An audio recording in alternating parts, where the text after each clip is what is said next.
নবীজি সাল্লাল্লাহু আলাইহি ওয়াসাল্লাম নামাজে দাঁড়াইছে তো দাঁড়াইছে,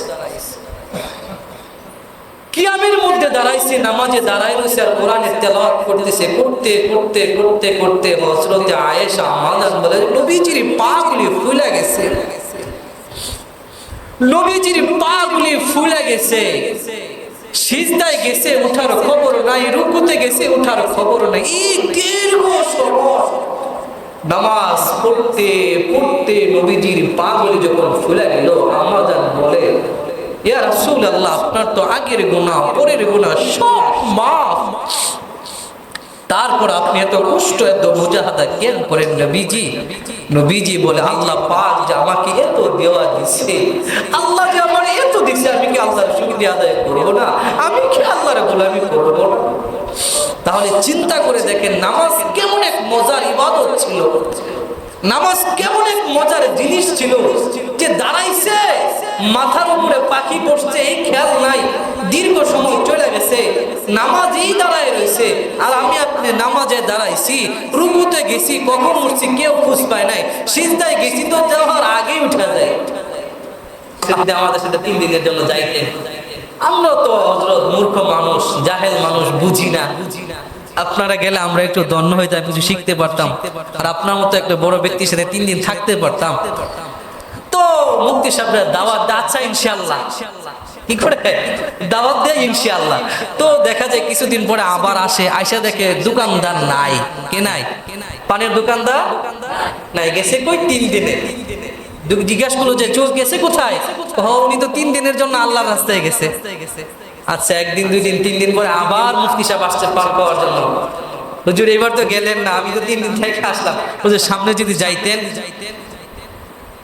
তো হযরত বলতেছে এভাবে তাশকিল করতে করতে একবার 2 বার 3 বার করতে করতে একসময় মুফতি সাহেব বলতে ইনশাআল্লাহ আমি সামনে মাসে যাবই যাব। কি করব? ওই যে পান খাইতেছে, পানের সাথে একটা সুসম্পর্ক করে পানওয়ালার সাথে তার দিল হয়ে গেছে। দেখবেন অনেক বড় বড় ব্যক্তি আছে কিন্তু সাধারণ মানুষের সাথে সম্পর্ক হয়ে যায়। ওই যে প্রতিদিন পান খাইতে আসে, তার সাথে একটা সম্পর্ক হয়েছে না, দিলের একটা মহব্বত আছে না, তার দিলের ভিতরে তার একটা জায়গা ঢুকছে। তো ওই পান দোকানদার হযরতকে নিয়ে, মুফতি সাহেবকে নিয়ে 3 দিনের জন্য বের হয়েছে। তুলামা হযরতটা বলছে যে এই 3 দিনের জন্য যে মুফতি সাহেব গেছে, 3 দিন যাওয়ার পরে আয়েশা বলতেছে যে আমি দিনের অনেক কাজ করছি, অনেক দিনই দাওয়াতের কাজ করছি, কিন্তু এই রাস্তায় গিয়ে যে মজা পাইছি ইতিপূর্বে এমন মজা পাইছি না। সুবহানাল্লাহ। আচ্ছা কোন তো দেখি, একজন মুফতি সাহেব যদি আয়েশা জয়রা যায় তাহলে কি আরো 1000 মানুষ জড়তে কষ্ট হবে? এই জন্য দ্বীনের দাওয়াত মানে তাবলীগের দাওয়াত কাজই হইলো একজন আরেকজনকে খালি খুঁচায় খুঁচায় বের করে নিয়ে আসা, একজন আরেকজনের কানের কাছে বারবার বলা ভাই সামনের মাসে যান না, 3 দিনের জন্য যাই, মুচকি হাসি দিয়া বলা। দেখবেন তাবলীগের কাজ যারা করে, আমি এই দাওয়াতের মধ্যে পাইছি, অন্য দাওয়াতে একটু বাড়াবাড়ি আছে, কড়াকড়ি আছে, কিন্তু এইটা এমন একটা দাওয়াত রাস্তাঘাটে দেখা হইলে বলে ভাই আমরা তো আপনার আল্লাহর ঘরে মেহমানরা আসছিল, হ্যাঁ কিছু দিনই মুজাকারা করার জন্য আপনি যদি একটু যাইতেন, আল্লাহর ঘরে মেহমানরা বসে রয়েছে, তো বলে আপনার বাপ দাদারাও ছিল, আজকে তারা না, একদিন তো আপনিও থাকবেন না, ভাই যদি চলেন না একটু সময়। হ্যাঁ দেখা যায় এই হার মধ্যে রাইখা আসা, এই যে একটা ভালো দ্বীনি সমাজের ভিতরে দাওয়াত দেওয়া। উলামা হযরত বলতো তাবলীগের কাজটা এই জন্য মানুষের দিলের ভিতরে ঢুকে যা, যে এই কাজটা এত বেশি ইখলাস থাকে যে অন্য কোনো কাজে এত বেশি ইখলাস নাই, যে নিজের খায়া নিজের পয়রা সব রাইখা চলে আসে, তাই না? এই যে আমরা তাবলীগের মধ্যে আসছি, খাবার কাজ নিজেরটা কিন্তু নিয়ে আসছে, পরে যদি কেউ নুসরত করে ভিন্ন বিষয়, নিজের সময় নিয়ে বের হয়ে গেছে আল্লাহর রাস্তায়। এই জন্য সম্মানিত উপস্থিতি, 1 নম্বর হইল কালিমা। কালিমাটাই ফিট করতে রাজি আছি ইনশাআল্লাহ, কালিমার দায়িত্ব নিতে রাজি আছি ইনশাআল্লাহ, মানে কালিমার পক্ষে আছে এবং আরেক ভাইকেও পক্ষে নিয়ে আসবে। আল্লাহ পাক আমাদের সব ভাইকে কবুল করুন, সকলে বলেন আমিন। তারপরে 6 নম্বর, দ্বিতীয় নম্বর কি? দ্বিতীয় নম্বর কি মুরব্বিরা? নামাজ, তাই না? নামাজ। তাহলে বোঝা যায় কেউ যদি মুসলমান হয়ে যায়, কালিমা পড়ে ফেলে ইমানদার হয়ে যায়, তার উপরে কি প্রথমে কি জরুরি হয়ে যায়? নামাজ। ইসলামে ঢুকছেন তো প্রথম কাজই হইল নামাজ, কালিমা পড়ছেন তো প্রথম ইবাদতে হইল নামাজ। কালিমা পড়া হয়ে গেছে না, রোজা রাখা ফরজ হয়ে গেছে না, কারণ রোজা তো বছরে একবার, তাই না? এক মাস, তাই না? না 12 মাসে রোজা রাখা ফরজ? নামাজটা তো 12 মাসে ফরজ। তাহলে বোঝা যায় কালিমা পড়ছেন তো সাথে সাথে কি ফরজ হয়েছে? নামাজ। নামাজটা এমন ভাবে আদায় করে যে নবী করিম সাল্লাল্লাহু আলাইহি ওয়াসাল্লাম যেভাবে নামাজ পড়ছেন, সাহাবায়ে কেরামকে যেভাবে শিক্ষা দিয়েছেন, সেইভাবে নামাজ পড়ার গুণ অর্জন করা। তাহলে বোঝা যায় আমার আপনার নামাজটা নবীজির মতো হতে হবে, আমার আপনার নামাজটা সাহাবায়ে কেরামের মতো হতে হবে, তাহলে নামাজ হবে। আর যদি নবীজির সাথে না মিলে, সাহাবায়ে কেরামের সাথে না মিলে, তাহলে বোঝা যাবে আমার নামাজ আপনার নামাজ হবে না। নামাজ তো পড়ি, এমন পড়ি মাথা দিছি আর পড়ছি, দেখা যায় 2 মিনিটে 4 রাকাত শেষ। এরকম নামাজ আপনাদের এলাকায় নেই, অনেক এলাকায় আছে, তাই না? মনে হয় মাথায় এমন একটা বুঝা দিছে, বুঝাটা কখন মাথা থেকে ফালাইতাম, নামাজটা বুঝা হয়ে গেছে যে মাথায় তুলছি কখন ফেলাবো, এটা মাথায় বুঝাটা রাখতে কষ্ট হয়ে যায়। আর নামাজ তো এমন এক মজার ইবাদত ছিল, নবীজি সাল্লাল্লাহু আলাইহি ওয়াসাল্লাম নামাজে দাঁড়াইছে তো দাঁড়াইছে, কিয়ামের মধ্যে দাঁড়াইছে, নামাজে দাঁড়াই রয়েছে আর কোরআনের তেলাওয়াত করতেছে। করতে করতে করতে করতে হযরত আয়েশা আমাদের বলে নবীজির পাগুলি ফুলে গেছে, নবীজির পাগুলি ফুলে গেছে, সিজদায় গেছে ওঠার খবর নাই, রুকুতে গেছে ওঠার খবর নাই। এই দীর্ঘ সময় নামাজ পড়তে পড়তে নবীজির পাগুলি যখন ফুলে গেল, আমাদের বলে ইয়া রাসূলুল্লাহ, আপনার তো আগের গুনাহ পরের গুনাহ সব মাফ, তারপর আপনি এত কষ্ট এত মুজাহাদা কেন করেন নবীজি? নবীজি বলে আল্লাহ পাক যে আমাকে এত দেওয়া দিছে, আল্লাহ যে আমার এত দিছে, আমি কি আল্লাহর শুকরিয়া আদায় করব না? আমি কি আল্লাহর গোলামি করব না? তাহলে চিন্তা করে দেখেন নামাজ কেমন এক মজার ইবাদত ছিল, নামাজ কেমন এক মজার জিনিস ছিল যে দাঁড়াইছে, মাথার উপরে পাখি পড়ছে এই খেয়াল নাই, দীর্ঘ সময় চলে গেছে, নামাজেই দাঁড়ায় রয়েছে। আর আমি আপনি নামাজে দাঁড়াইছি, রুকুতে গেছি, কখন উঠছি কেউ খুঁজ পায় নাই, সিজদায় গেছি তো যাওয়ার আগেই উঠে যায়। তাহলে বোঝা যায় নামাজটা নবীজির মতো হতে হবে, নামাজটা সাহাবায়ে কেরামের মতো হতে হবে, নামাজের মজা আপনার ভিতরে দিলে ঢুকাইতে হবে। নামাজের মজা না ঢুকলে নামাজ পড়ে তো মোটা পাবেন না। তো এই জন্য নামাজটা সঠিক সময়ে সঠিকভাবে আদায় করা, ফরজ নামাজগুলি জামাতের সহিত আদায় করা, তাই না? রাজি আছি ইনশাআল্লাহ? ইনশাআল্লাহ। নামাজ তো গুরুত্বপূর্ণ ইবাদত।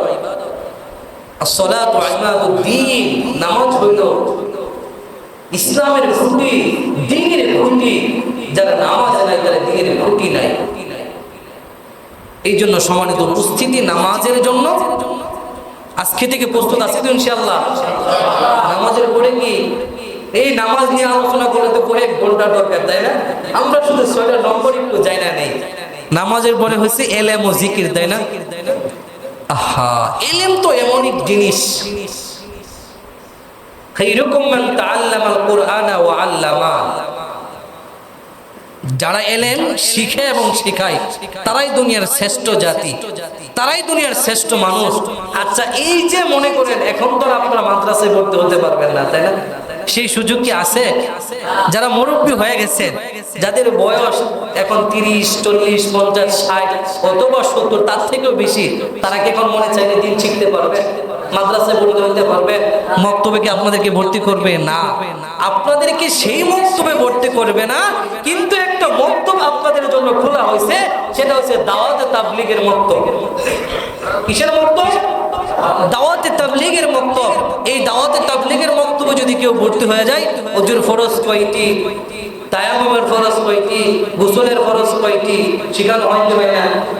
তারপরে কিছু কিছু সূরা আপনাদেরকে সহি করানো হয়, কমস কম নামাজে পড়ার জন্য যে সূরাগুলি লাগে এইগুলি প্রতিদিন মশক করানো হয় না বাবা?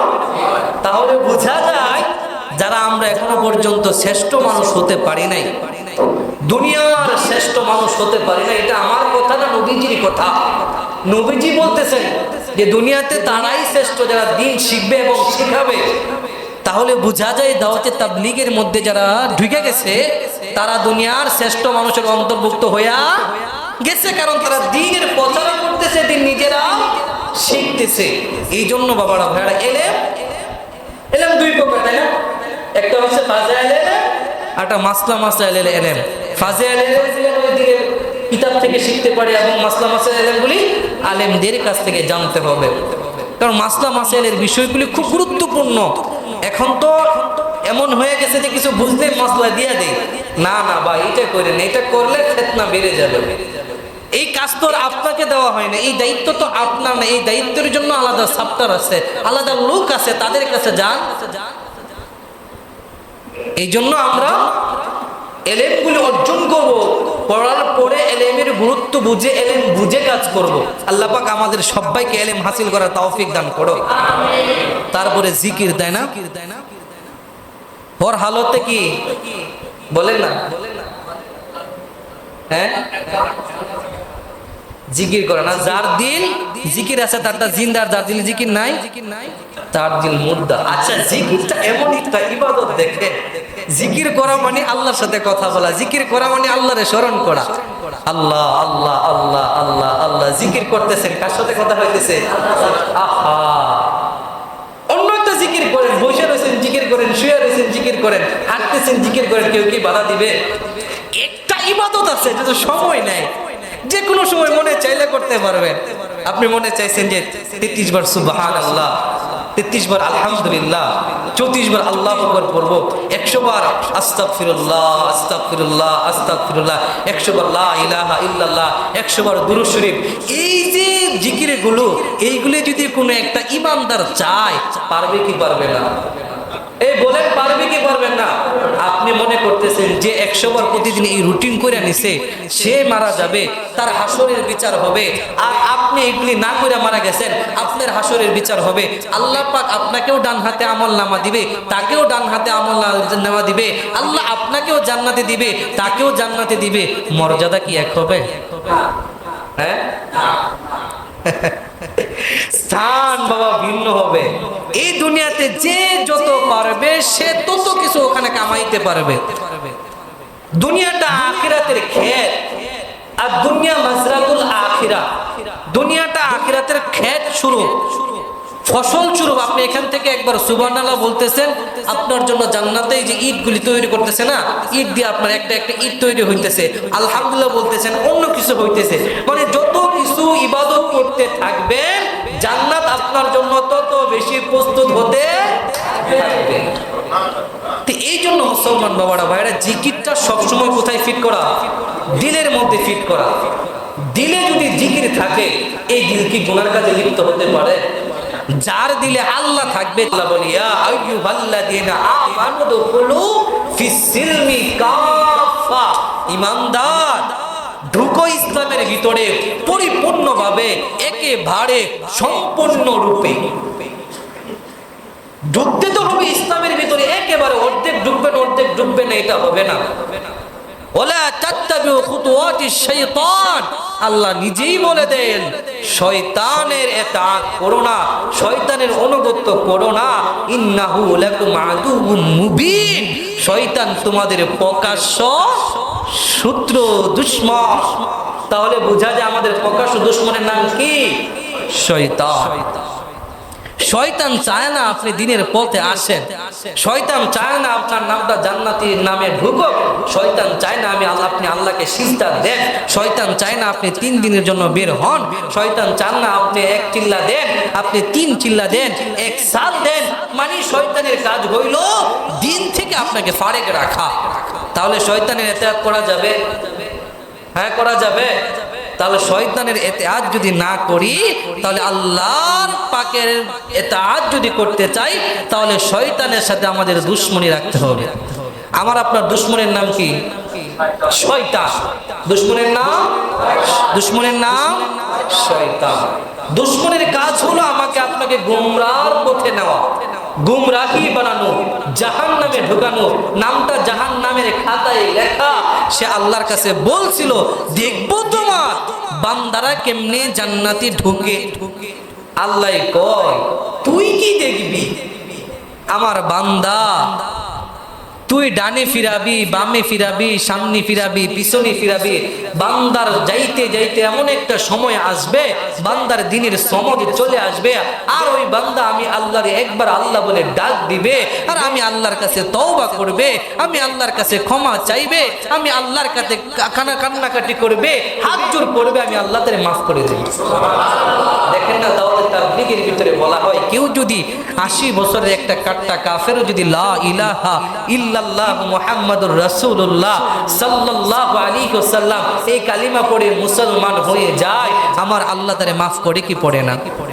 এই যে পৃথিবীর বিভিন্ন রাষ্ট্রে, বিশেষ করে আপনার ইউরোপ কান্ট্রিতে যে দিনের জামাতগুলি যায়, দিনের দায়ীরা যায়, ওইখানে গিয়ে খ্রিস্টানদেরকে দাওয়াত দেয়। কাদেরকে বলেন? কাদেরকে? খ্রিস্টানদেরকে দাওয়াত দেয়, হিন্দুদেরকে দাওয়াত দেয়, বিধর্মীদেরকে দাওয়াত দেয়। সেই বিধর্মী কারো কারো বয়স 40 হয়ে যায়, কারো কারো বয়স 50 হয়ে যায়, কেউ বা কোনো ফিল্মের নায়ক থাকে, কেউ বা টিকেট খেলোয়াড় থাকে, কেউ বা চিত্র জগতের ভিন্ন কেউ থাকে, কেউ বা তার থেকেও খারাপ লোক থাকে। সেই যে 40 বছর পরে খ্রিস্টান লোকটা, বিধর্মীটা কালিমার ছোঁয়া পাইয়া, কালিমার দাওয়াত পাইয়া, লা ইলাহা ইল্লাল্লাহ পইরা মুসলমান হইয়া গেল, আল্লাহ কি তারা মাফ করবে কি করবে না? জোরে বলে। তাহলে বোঝা যায় এর থেকে গুরুত্বপূর্ণ আর কাজ হতে পারে না যে জাহান্নামী থেকে জান্নাতের দিকে নিয়ে আসে, জাহান্নামীকে জান্নাতি বানায়। এর সব থেকে গুরুত্বপূর্ণ কাজই হলো দাওয়াত তাবলীগ। এই জন্য মুসলমান ভাই, আমরা দাওয়াতে তাবলীগ কাজ করতে রাজি আছি? ইনশাআল্লাহ রাজি আছি।